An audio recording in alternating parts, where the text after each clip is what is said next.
بسم اللہ الرحمن الرحیم، السلام علیکم ورحمۃ اللہ وبرکاتہ۔ ایک بہت بڑا سوال اٹھایا جا رہا ہے، کیا پاکستان کی ساری افواج جو صبح نیشنل سیکیورٹی کونسل کی میٹنگ میں آئیں گی، کیا وہ آئین کے ساتھ کھڑی ہوں گی، کیا اپنے حلف کے ساتھ کھڑی ہوں گی، یا پھر چوروں کی ناجائز غیر آئینی ڈیمانڈز کو تسلیم کریں گی؟ میں آپ کے سامنے سب سے پہلے جو چیز رکھنے جا رہا ہوں وہ ہے پاک فوج کا حلف۔ یہ آپ کو میرے پیچھے حلف نظر آ رہا ہے، اس کو ہم پڑھتے ہیں۔ شروع اللہ کے نام سے جو بڑا مہربان نہایت رحم والا ہے۔ میں صدقے دل سے حلف اٹھاتا ہوں کہ میں خلوص نیت سے پاکستان کا حامی اور وفادار رہوں گا اور اسلامی جمہوریہ پاکستان کے دستور کی حمایت کروں گا جو عوام کی خواہشات کا مظہر ہے، اور یہ کہ میں اپنے آپ کو کسی بھی قسم کی سیاسی سرگرمیوں میں مشغول نہیں کروں گا، اور یہ کہ میں متقاضیات قانون کے مطابق اور اس کے تحت پاکستان کی بڑی فوج یا بحری یا فضائی فوج میں پاکستان کی خدمت ایمانداری اور وفاداری کے ساتھ انجام دوں گا۔ اللہ تعالیٰ میری مدد اور رہنمائی فرمائے، آمین۔ اب یہ حلف نامہ پاکستان کے آئین کو تسلیم کرنے کی بات کرتا ہے اور پاکستان کے آئین کو عوام کی خواہشات کا مظہر قرار دیتا ہے، دستور کو۔ اب یہ دستور کیا کہتا ہے، یہ دستور کس چڑیا کا نام ہے، یہ بھی اب آپ کے سامنے رکھتا ہوں کہ عوام کی ایکسپیکٹیشن کیا ہے۔ اسمبلی میں پیش کی گئی قرارداد، اس پہ کتنا بڑا فراڈ ہوا ہے، اس پہ کسی سگنیفیکنٹ بندے نے کوئی دستخط نہیں کیا، بلکہ وہاں خلائی مخلوق کے ہی دستخط ہیں، وہ بھی آپ کو دکھاتا ہوں، ثبوتوں کے ساتھ دکھاؤں گا آپ کو۔ لیکن پہلے یہ ذرا آپ دیکھیں کہ کیا متقاضی ہے پاکستان کا آئین اور پاکستان کی عوام اپنی افواج سے۔ صاف اور شفاف انتخابات ہی پاکستان کے تمام مسائل کا حل ہے۔ اس وقت صبح کی میٹنگ میں یہ ڈیسائیڈ ہوگا کہ ہم نے سیکیورٹی کو بنیاد بنا کے ایک اعلامیہ جاری کرنا ہے اسٹرانگ، کہ پاکستان کے حالات اتنے مخدوش ہیں کہ الیکشن نہیں ہو سکتے۔ تو میں صرف آپ کی یاد دہانی کے لیے آپ کو ایک اور ثبوت دکھانے لگا ہوں۔ 2018 میں آج سے زیادہ حالات خراب تھے، یہاں تک کہ جولائی 2018 میں بھی ایک ڈرون حملہ ہوا تھا۔ حالات خراب تھے تو ڈرون حملے ہو رہے تھے نا، دہشت گردی کہیں تھی تو ڈرون حملے ہو رہے تھے نا۔ لیکن اس ٹائم پاکستان کی بہادر افواج نے کیا کہا تھا، اور میں صرف آپ کو احساس دلانے کے لیے یہ ویڈیو لگا رہا ہوں کہ آپ نے کیا کر دیا ہے۔ ہمارا درد آپ کو سمجھ نہیں آئے گا، شاید یہ ویڈیو دیکھ کے آپ کو سمجھ آ جائے میں کیا ایکسپلین کرنا چاہ رہا ہوں۔ آپ بھی ناظرین دیکھیں، اور میں کوشش کرتا ہوں کہ یہ جو لوگ بیٹھے ہوئے ہیں بند کمروں میں، ان کو بھی ہماری تھوڑی سی بات، ہمارا درد تھوڑا سا سمجھ آ جائے۔ یہ ذرا دیکھیں، یہ 2018 کے الیکشن سے پہلے، یہ آپ کو ڈیٹ نظر آ رہی ہے نیچے، 21 جولائی 2018۔ اس ٹائم آصف غفور صاحب D G I S P R تھے، اور یہ انہوں نے ٹویٹ کیا تھا کہ الیکشن کمیشن نے ہم سے فوج مانگی ہے آرٹیکل 220 اور 245 کے مطابق۔ انہوں نے یہ کہا کہ فری اینڈ فیئر الیکشن کرنے کے لیے یہ ذمہ داری لیں گے، اور ہم لوگوں کو ان کا ڈیموکریٹک رائٹ دینے کے لیے اور سیکیور انوائرمنٹ دینے کے لیے یہ ذمہ داری نبھائیں گے۔ یہ اس ٹائم انہوں نے بات کی تھی، لیکن جو چیز میں آپ کو دکھانا چاہتا ہوں ناظرین وہ یہ ویڈیو ہے۔ یہ میرا نوحہ ہے، کوئی سمجھنا چاہے تو سمجھے، کوئی نفرت سے دیکھے گا، آپ کو بات تو ہماری سمجھ نہیں آ رہی تو آپ وہ بھی کر کے دیکھ لیں، لیکن میں آپ کو چاہتا ہوں کہ آپ یہ دیکھیں۔ الیکشن 2018 کے محفوظ ماحول میں آزادانہ، منصفانہ اور شفاف انعقاد کے لیے افواج پاکستان کی معاونت طلب کی ہے۔ افواج پاکستان اس فریضہ کو قومی ذمہ داری کے طور پر مکمل غیر جانبداری سے سرانجام دیں گی۔ اس سلسلے میں دیگر سیکیورٹی اداروں کے ساتھ مل کر مجموعی طور پر پورے ملک میں امن و امان کو یقینی بنایا جا رہا ہے، تاکہ شہری بلا کسی خوف یا دباؤ کے اپنی رائے کا آزادانہ استعمال کر سکے۔ شفافیت اور منصفانہ عمل میں مدد کے طور پر بیلٹ پیپر کی چھپائی، ترسیل اور گنتی کے بعد اس کی واپس ترسیل بھی افواج پاکستان کے زیر نگرانی ہوگی۔ اس قومی فریضے کے انجام کے لیے اپنی ذمہ داری پوری کریں، اپنا حق کی رائے دہی آزادانہ، منصفانہ اور شفاف طریقے سے استعمال کریں۔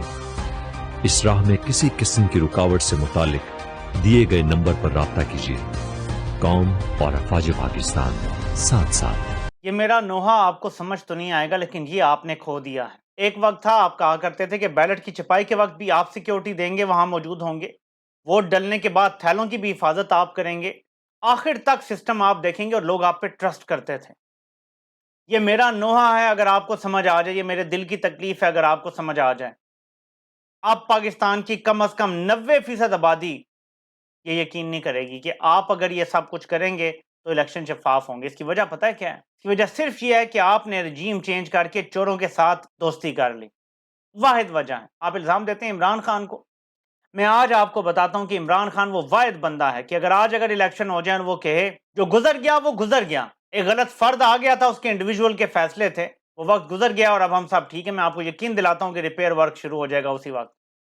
اس کے علاوہ آپ جو رستہ چنیں گے عمران خان کو قتل کروانے کا، رستے سے ہٹانے کا، نائل کرنے کا، جیل میں ڈالنے کا، لوگوں کو مروانے کا، ہمیں آپ دھمکیاں دلوا رہے ہیں اپنے لوگوں سے، اپنے لوگوں کو دھمکیاں دیتا ہے، آپ دھمکیاں دیں بھارتیوں کو، آپ دھمکیاں دیں اسرائیلیوں کو، آپ ہمیں دھمکیاں دلوا رہے ہیں۔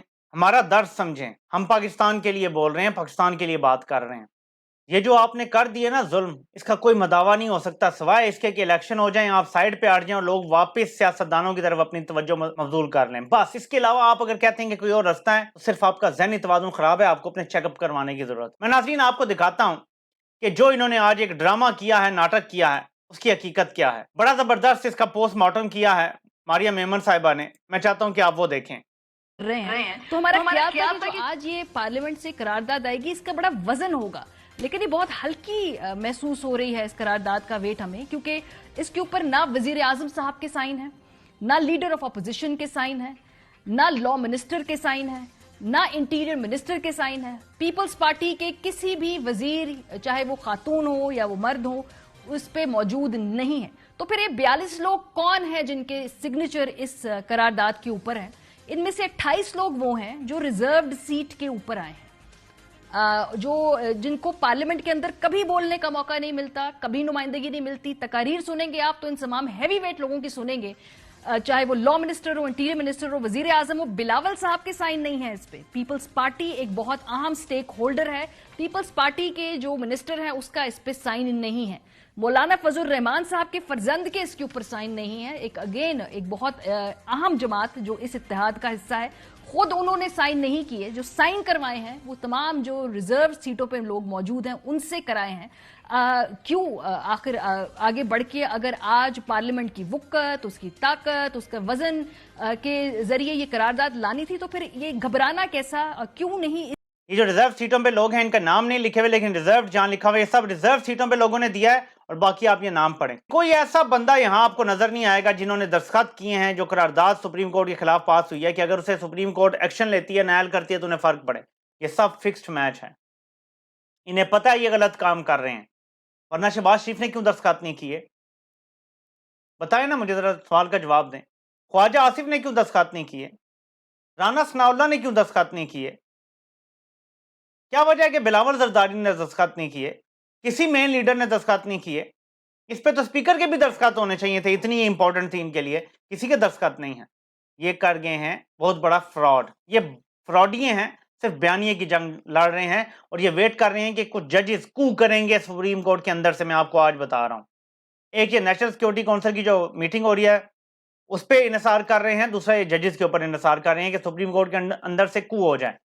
تو اب دیکھنا یہ ہے کہ ادارے کس سائڈ پہ کھڑے ہوں گے۔ میں نے آپ کے سامنے سب کچھ رکھ دیا ہے، صرف اینڈ میں اداروں کو دکھانا چاہتا ہوں۔ آپ کا حلف یہ کہتا ہے کہ آپ آئین کے تابع چلیں گے۔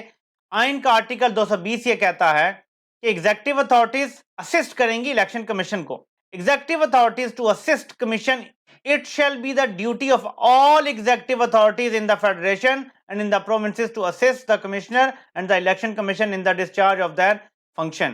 یہ آئین ذمہ داری لگاتا ہے کہ جس کو بھی، وزارت دفاع بھی ظاہر ایگزیکٹو کا ہی ایک شاخ ہے، وزارت دفاع ہو، وزارت خزانہ ہو یا جو بھی ہو، ان سب کی ذمہ داری آئین لگاتا ہے آرٹیکل 220 کے تحت کہ آپ نے آنا ہے، آپ انکار نہیں کر سکتے۔ اگر کرنا ہے تو وہی سپریم کورٹ کا لاگو ہوگا حکم جو الیکشن کمیشن پہ لاگو ہوا ہے کہ اگر آپ نے تاریخ آگے بڑھانی تھی، آپ آگے سپریم کورٹ سے اجازت لیتے، سپریم کورٹ دیتی تو آپ بڑھا لیتے۔ اسی طرح اگر افواج پاکستان نے انکار کرنا ہے سیکیورٹی دینے سے تو وہ انکار نہیں کر سکتے، انہیں سپریم کورٹ کو جا کے بتانا پڑے گا وجہ، اور سپریم کورٹ مانتی ہے تو انکار قبول ہوگا، ورنہ آئین کے مطابق انکار قبول نہیں ہوگا۔ الیکشن میں ڈیوٹی دینی پڑے گی۔ جو نیشنل سیکورٹی کمیٹی کی میٹنگ بلائی گئی ہے، اس کے پیچھے مجھے ایک اور شہباز شریف کی سازش لگتی ہے کہ یہ ایک ایسا اعلامیہ نکالنا چاہتا ہے جس سے یہ تاثر جائے، کیونکہ سپریم کورٹ نے کہا تھا کہ اگر بری افواج بزی ہیں تو ہم نیوی اور ایئر فورس سے بھی سیکورٹی لے سکتے ہیں، تو ایک ایسا اعلامیہ نکالنا چاہیں گے کہ نیوی اور ایئر فورس بھی بزی ہیں آپریشن میں، یہ بھی سازش ہو سکتی ہے۔ تو ہر طرف ہم نے نظر رکھی ہوئی ہے، انشاءاللہ تعالیٰ آپ کے سامنے ان کے سارے پلان انفولڈ کرتے رہیں گے۔ اینڈ میں میری پھر ریکویسٹ ہے اداروں سے، آپ کے مطابق تحریک انصاف کو کرش کرنے اور عمران خان کو قتل کرنے سے ہی مسئلہ حل ہوگا اور آپ کی عزت بحال ہو جائے گی، جبکہ ہم آپ کو بتا رہے ہیں کہ ایک ہی طریقہ، الیکشن ہو جائیں گے، عوام کی توجہ ساری دوبارہ سیاسی جماعتوں کی طرف چلی جائے گی اور اداروں کے اوپر سے سارا پریشر ہٹ جائے گا. یہ میں آپ کو آج بتا رہا ہوں اور روز بتاتا ہوں اور بار بار بتاتا رہوں گا جب تک زندگی ہے، جب تک آپ کو بات سمجھ نہیں آتی. آپ سے انشاءاللہ پھر ملاقات ہوتی ہے. اللہ پاک آپ سب کا حامی و ناصر ہو. آپ سب کو سننے کا بہت بہت شکریہ.